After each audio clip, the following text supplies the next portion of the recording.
प्रिय छात्रों नमस्कार। एनसीईआरटी गणित कक्षा 10वीं में आपका स्वागत है।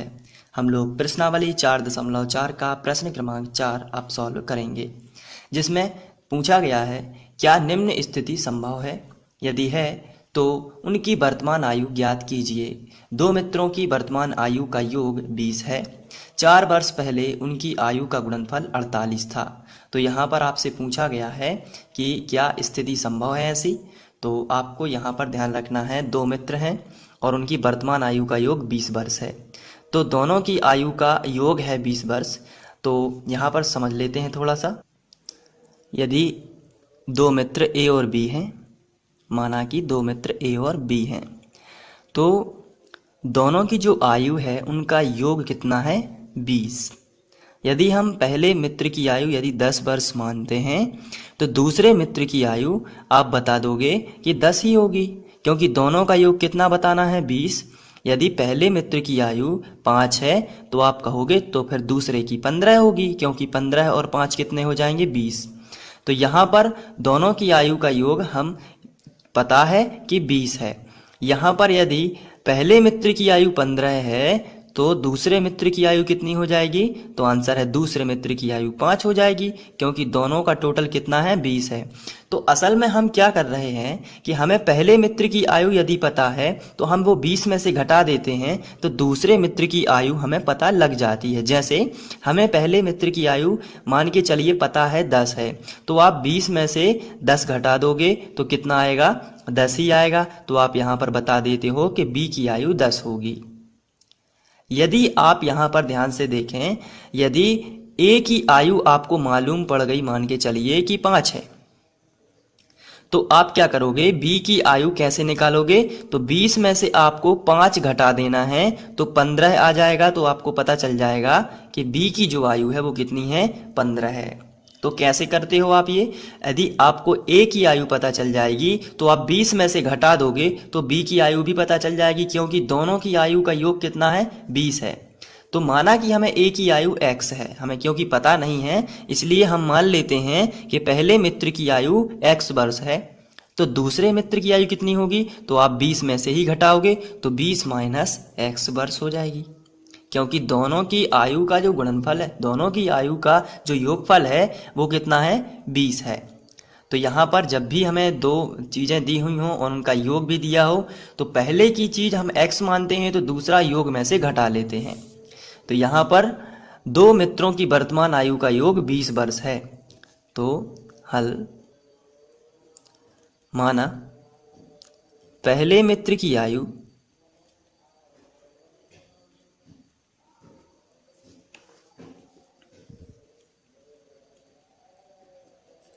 की आयु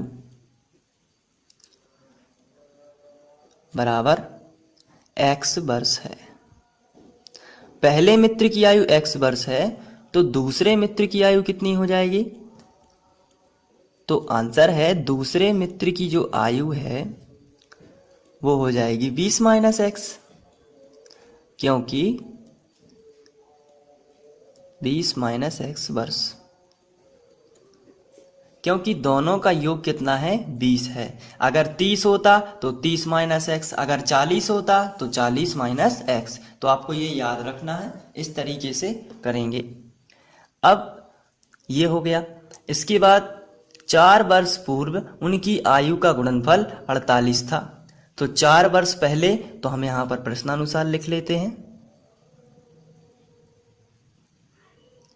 और 4 वर्ष पहले की बात हो रही है इसलिए हम पहले मित्र की आयु 4 वर्ष पहले, पहले शब्द जब भी आता है इस प्रकार के क्वेश्चन में तो आप माइनस लगाओगे, और बाद शब्द आता है तो प्लस लगाओगे, पश्चात शब्द आता है तो भी आप प्लस लगाओगे। यहाँ पर पहले लिखा है, जैसे अभी आपकी वर्तमान आयु मान के चलिए 16 वर्ष है, तो 3 वर्ष या 4 वर्ष पहले कितनी हो जाएगी, तो 12 हो जाएगी। आप क्या करोगे, 4 घटाओगे तो पहले शब्द क्या बताता है, माइनस। तो पहले मित्र की आयु 4 वर्ष पहले कितनी होगी, तो आंसर है x माइनस 4 होगी। और दूसरे मित्र की आयु भी 4 वर्ष पहले कितनी होगी, क्योंकि यहां पर लिखा है 4 वर्ष पहले उनकी आयु, उनकी मतलब दोनों की। तो पहले मित्र की आयु कितनी थी, वर्तमान आयु x वर्ष थी। आप यहां पर वर्तमान शब्द का इस्तेमाल भी कर सकते हैं, पहले मित्र की वर्तमान आयु, अभी की, वर्तमान यानी अभी की। और यहाँ दूसरे मित्र की भी आप वर्तमान आयु लिख सकते हैं। चलिए, 4 वर्ष पूर्व पहले मित्र की आयु कितनी हो जाएगी, तो आंसर है x माइनस 4। और दूसरे मित्र की कितनी हो जाएगी, तो 20 माइनस एक्स, तो वर्तमान है, लेकिन 4 वर्ष पहले, तो -4 और करना पड़ेगा। तो इनका गुणनफल कितना होता है, 48। तो आप यहाँ पर लिखोगे 48। अब इसको आगे सॉल्व कर लेते हैं। तो x माइनस 4 ज्यों का त्यों रहेगा, और 20 माइनस 4, तो ये 16 बचेगा। 20 में से 4 चले जाएंगे तो 16 बचेगा, माइनस x बराबर 48। अब यहाँ पर आप ध्यान से देखना है, x का गुणा 16 में भी होगा, x का गुणा x में भी होगा। तो सबसे पहले 16 में कर देंगे, तो x का 16 में होगा तो 16x, माइनस x का x में तो x वर्ग, 4 का 16 में तो 16 चौके 64, माइनस माइनस प्लस, 4 का x में तो 4x आएगा, बराबर 48। 48 का पक्षांतर इस तरफ कर लेते हैं। तो सबसे पहले हम वर्ग वाला लिखेंगे, यानी ऊंची घात वाला। फिर 16 और 4 20x कर देते हैं, माइनस 64 इसी तरफ था इसलिए यहीं पर लिख देते हैं, प्लस 48 इस तरफ आ जाएगा तो माइनस का 48 हो जाएगा, बराबर 0। तो इस तरीके से आप लिखोगे। अब आगे बढ़ते हैं, यहाँ पर 64 और 48 जोड़ लेंगे।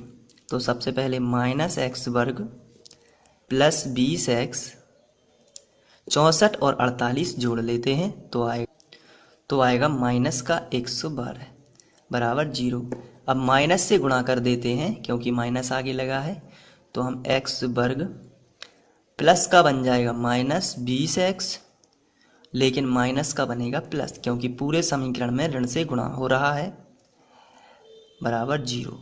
इस तरीके से अब हमें चूंकि स्थिति संभव है या नहीं, इसके लिए हम विविक्त कर निकाल लेंगे और उसकी तुलना करेंगे। विविक्त कर से हमें पता चल जाता है, तो हम इसकी तुलना करेंगे वर्ग समीकरण से। उपरोक्त समीकरण की तुलना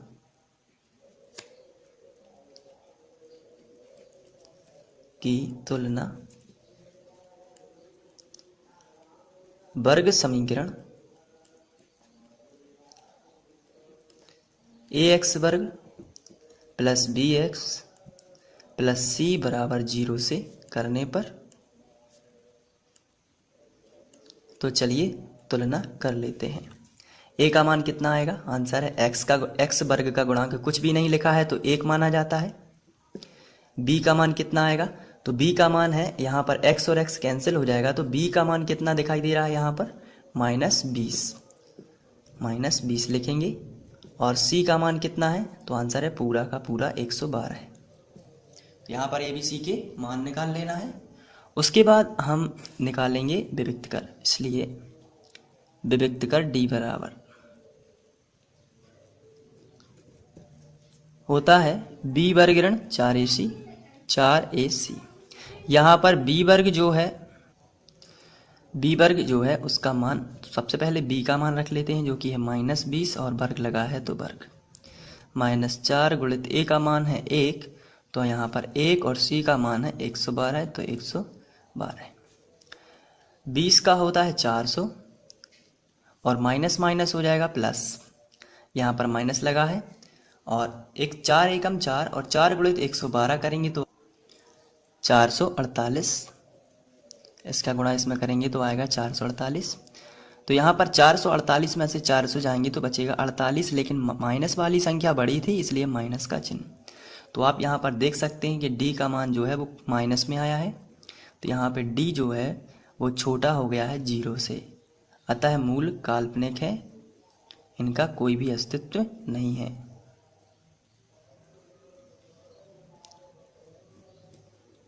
अतः मूल काल्पनिक है। तो इस तरीके से आप लिख सकते हैं मूल काल्पनिक हैं, अतः ऐसी स्थिति संभव नहीं है।